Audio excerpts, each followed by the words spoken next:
Hello everybody. Today we are gonna study class 5th subject science and chapter 3rd named bones and muscles. ये बहुत important chapter है और आप relate करके देख पाएंगे जैसे जैसे आप पढ़ेंगे आप अपनी स्किन पे हाथ लगा के भी देख पाएंगे कि आप ऐसे स्ट्रक्चर को महसूस कर पा रहे हैं। सो जैसे जैसे मैं आगे बढ़ूंगा आपको बताता रहूंगा कि कब आपको ये चीज एक्सपेरिमेंटली ट्राई करनी है कि आप अपनी बॉडी को हाथ लगा के देखें कि वहां पे वह मसल या फिर बोन है कि नहीं। सो स्टार्ट करते हैं। Our body is made up of number of bones and muscles. Bones from the heart and strong skeleton framework of our body.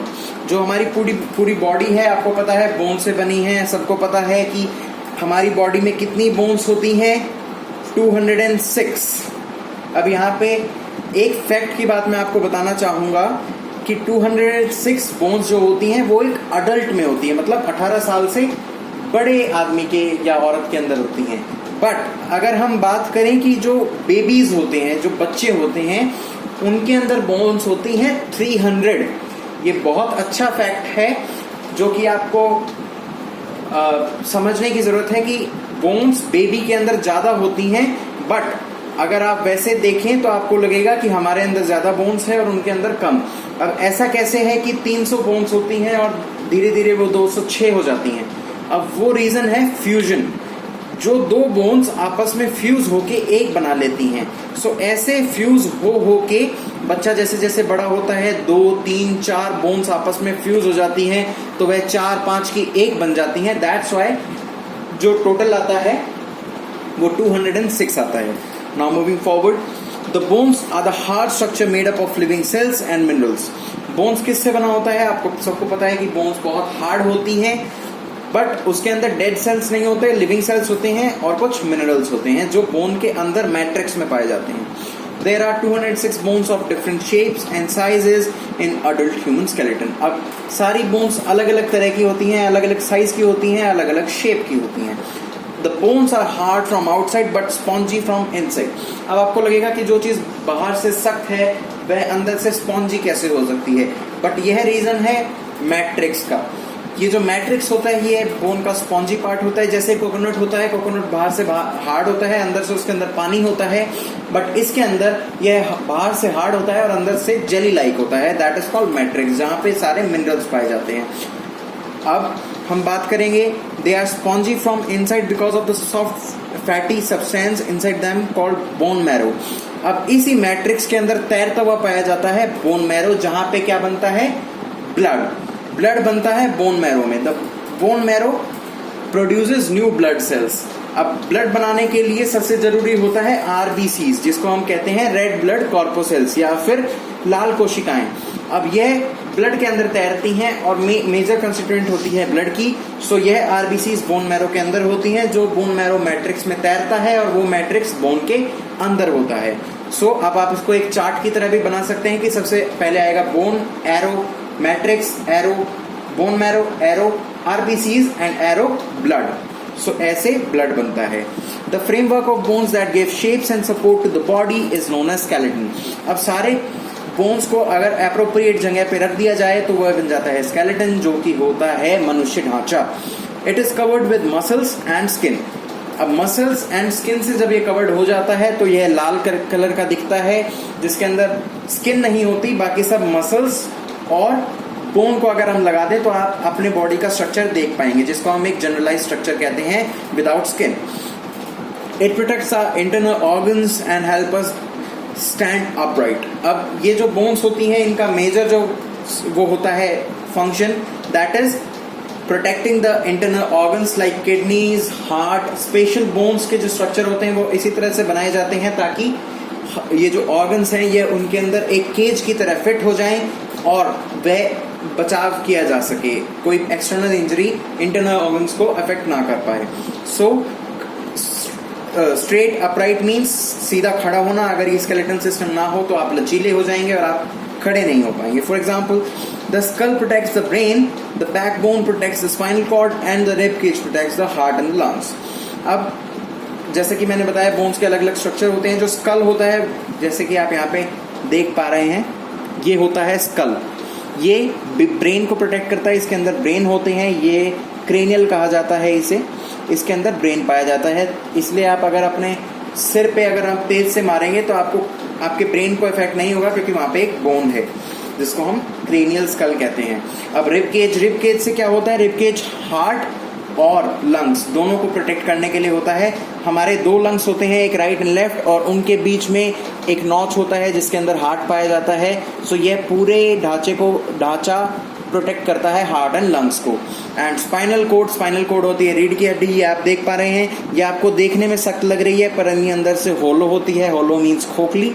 इस खोखली जो ये स्ट्रक्चर है, इसके अंदर से ही स्पाइनल कॉर्ड रन करती है, ब्रेन से लेके आपके हिप्स तक। सो अब हम बात करेंगे parts of the skeleton, right.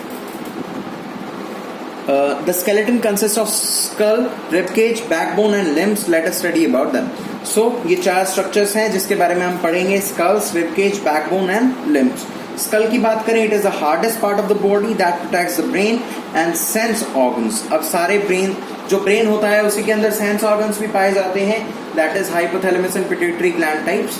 So उसके अंदर ये सबसे हार्डेस्ट पार्ट होता है क्योंकि ये सबसे ज्यादा वैल्यूएबल पार्ट है। सो दैट्स वाई इसके लिए हार्ड चीज की जरूरत होती है इसको प्रोटेक्ट करने के लिए। सो ये याद रखेंगे, skull is the hardest part. So it is consist of 22 bones. अब आपको लगेगा कि इसके अंदर भी बोन्स कैसे हैं, तो अब मैं आपको बताना चाहूंगा कि ये बोन्स कैसे होती हैं। यहाँ पे एक पार्ट होगा उसका, यहाँ पे एक पार्ट होगा, यहाँ पे एक पार्ट होगा, यहाँ पे एक पार्ट होगा, ऐसे कर करके 22 बोन्स जब मिल जाती हैं तो आपका एक ये बनता है, स्कल बनता है। अब मैं आपको बताना चाहूंगा कि आपके फेस इंप्रेशंस जो होते हैं वह 14 बोन से मिल के बनते हैं। अगर आप एक बार स्माइल करते हैं तो वहां पे 14 बोन्स एक साथ काम करती हैं। आप ये ना समझे कि कोई एक ही बोन है जिससे हो रहा है, सारे पार्ट इंडिविजुअल बोन होते हैं जो कि कलेक्टिवली कहलाते हैं एक सिंगल बोन जो कि होता है स्कल।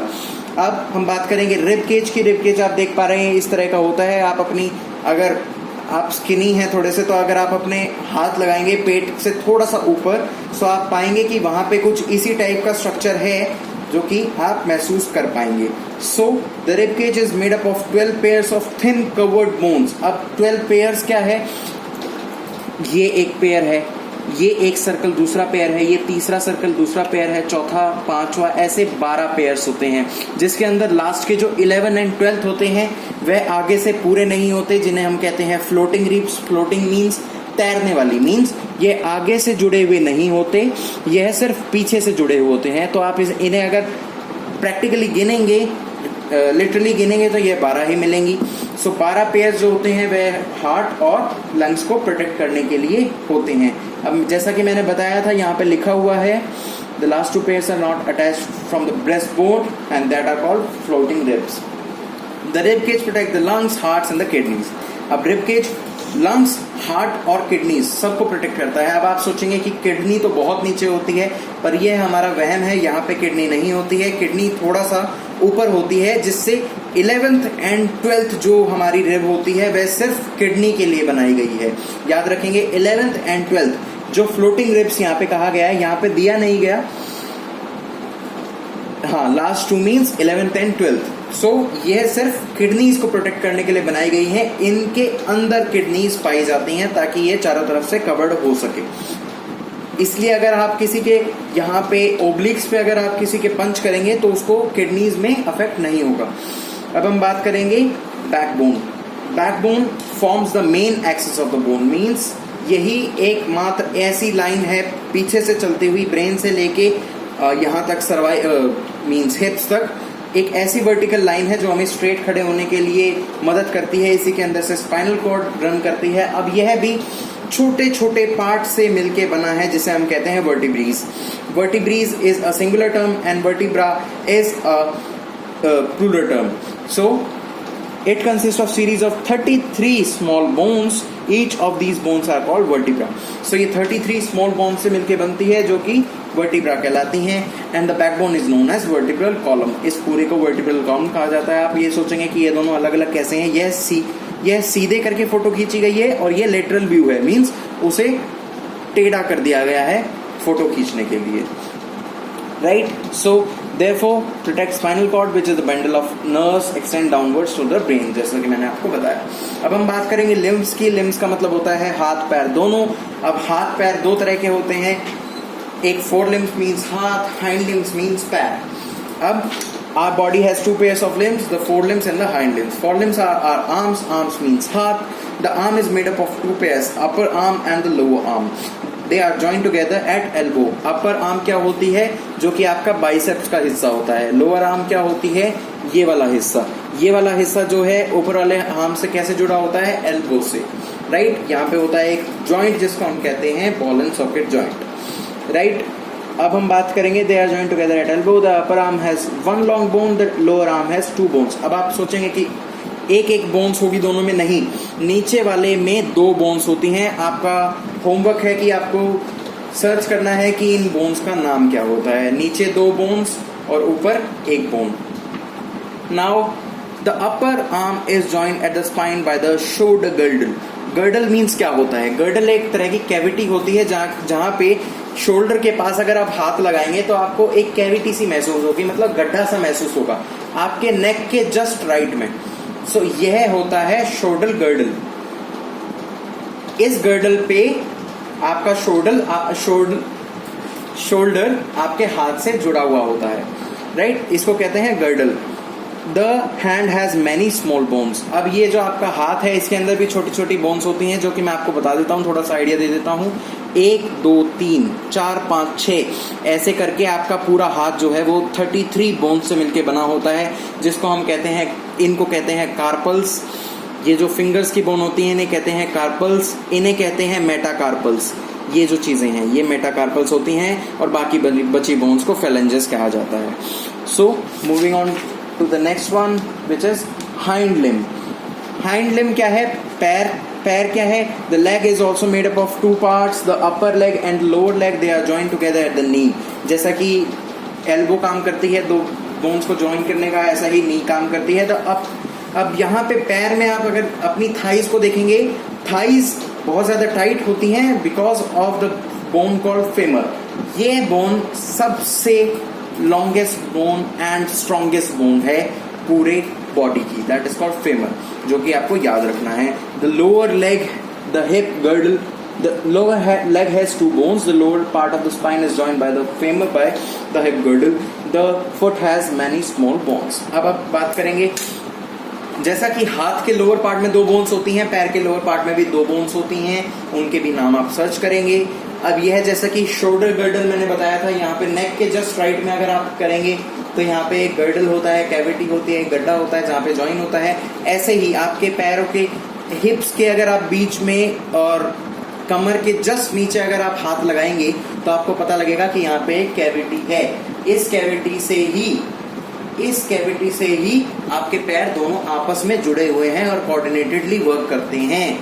इसलिए अगर यहाँ पे चोट लग जाती है तो आपका नीचे वाला हिस्सा पैरालिस होने का बहुत बड़ा चांस होता है, बिकॉज कोऑर्डिनेशन टूट जाता है, आप कोऑर्डिनेटेडली काम नहीं कर पाते. जैसा कि मैंने बताया था, हाथ के अंदर carpals and metacarpals small bones होती हैं.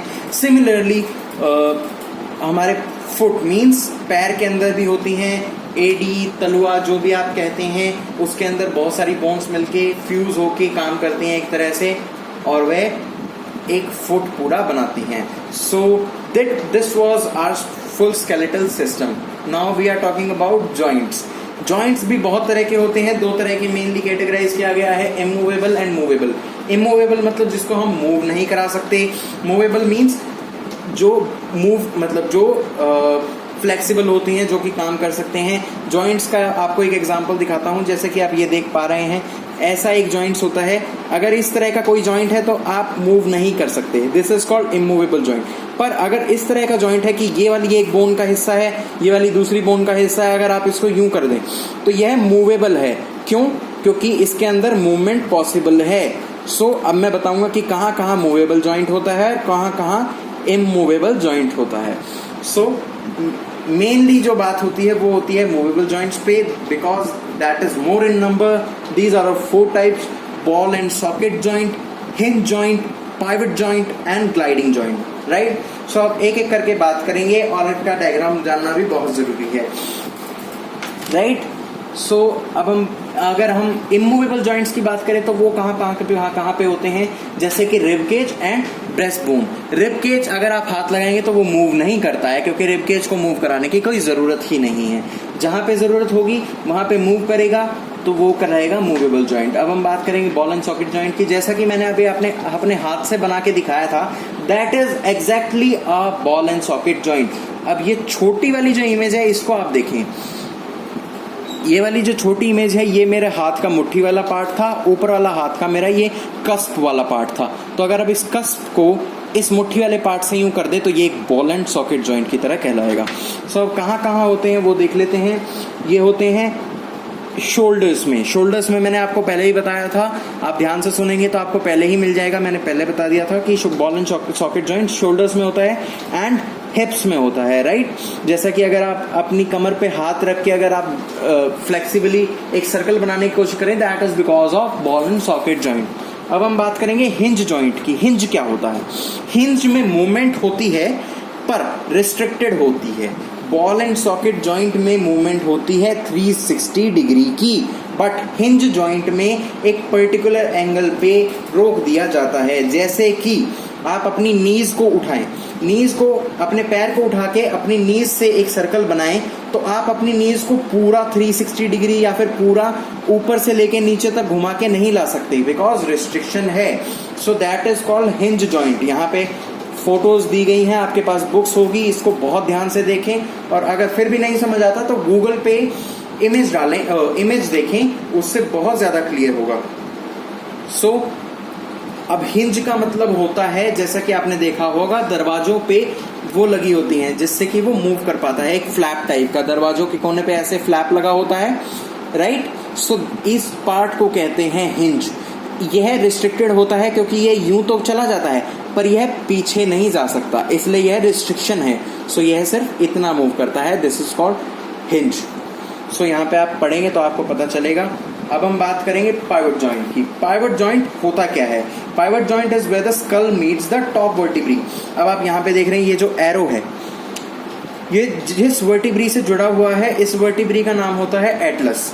इस एटलस वर्टिब्री जो सबसे ऊपर की है, इसका मैं नाम बता रहा हूं, जिसको कहते हैं एटलस। इस एटलस से स्कल जुड़ा होता है और इस जॉइंट को कहते हैं पाइवट। अब सिंपल सी बात है कि आप अपनी गर्दन को हिलाएं, सो यह अभी रिस्ट्रिक्शन है, आप 360 डिग्री नहीं घुमा सकते, आप अपनी बॉडी के अंदर से स्कल को नहीं ला सकते। So this is called pivot joint, right. जैसे कि एग्जांपल है head up, down and sideways, ठीक है। Allow us to bend, head up means up, down means नीचे कर लेना, साइडवेज मींस घुमाना। अब हम बात करेंगे ग्लाइडिंग जॉइंट। ग्लाइडिंग का मतलब कहीं ना कहीं होता है स्लाइड करना, उसके ऊपर से फिसल के जाना। Joint allow the bone to slide against each other in gliding motion. It is found in the wrist, ankle and vertebrae. अब इसका सिंपल सा मतलब है ये है ग्लाइडिंग मोशन कहलाता है। ये जो चीज है यहाँ पे है ग्लाइडिंग जॉइंट। इस ग्लाइडिंग जॉइंट की वजह से ही यह रिस्ट यूं हो पाती है। सिमिलरली एंकल भी ऐसे ही हो पाती है। अब ये जो मैंने फेलेंजेस एंड कार्पल्स, मेटाकार्पल्स बताए थे, इसके बीच में भी ग्लाइडिंग जॉइंट है। आप इंडिविजुअल फिंगर को भी यूं कर सकते हैं। So this is called gliding joint.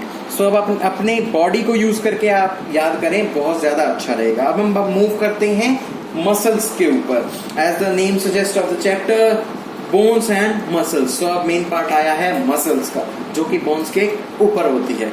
Now muscles are fleshy tissues. Fleshy का मतलब होता है मांसदार। मांस आपको पता है रेड कलर का होता है because of red muscle cells, right. Red muscle fibre या फिर रेड मसल सेल, आप कुछ भी कह सकते हैं। सो अब हम बात करेंगे, एक नया टर्म आ रहा है टेंडन। टेंडन्स क्या होता है? Connected to the bones by strong fibres called tendons. अब बोन्स को मसल्स से जोड़ने का काम करता है टेंडन। टेंडन एक फाइबर की तरह होता है, मतलब रस्सियों की तरह होता है। वह रस्सी इतनी महीन होती है कि दिखती नहीं है और बहुत ज्यादा सख्त होती है, जिससे कि आपका मांस आपकी हड्डी से चिपका रहता है। अब जैसे जैसे आपकी एज बढ़ती है, टेंडन्स वीक होने लगते हैं, इस वजह से आपकी खाल लटकने लगती है। This is the work of tendon, right. जितनी स्ट्रेंथ टेंडन में होगी उतनी स्किन आपकी सख्त रहेगी and you will be really healthy. So types of muscles की बात करेंगे, वॉलेंट्री एंड इनवॉलेंट्री। वॉलेंट्री का मतलब होता है हम अपनी इच्छा से, इनवॉलेंट्री का मतलब होता है अपनी इच्छा के बगैर। आप कुछ भी कर लें आप उसे रोक नहीं पाएंगे तो उसे कहते हैं इनवॉलेंट्री। वॉलेंट्री होता है कि आप उसे अपनी इच्छा से रोक सकते हैं।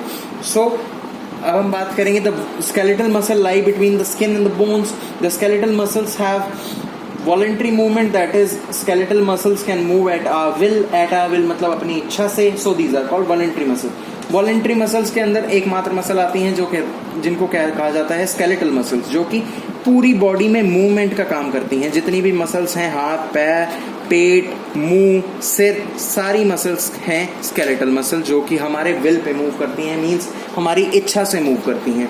अब अगर हम बात करें कि इनवॉलेंट्री मसल कहाँ होती हैं, अगर आप चाहें तो आप अपनी हार्ट की बीट को रोक सकते हैं, बिल्कुल नहीं। अगर आप आपकी हार्ट की बीट को रोकने की कोशिश करेंगे that is suicide, right. So that is unwillingly, means अपनी इच्छा से आप उसे रोक नहीं सकते। सो एक सिंपल सा एग्जांपल हो गया कार्डियक मसल, जो कि इनवॉलेंट्री मसल होती है जिसको हम अपनी इच्छा से नहीं रोक सकते, और उसी मसल का दूसरा नाम हम स्मूथ मसल के नाम से जानते हैं।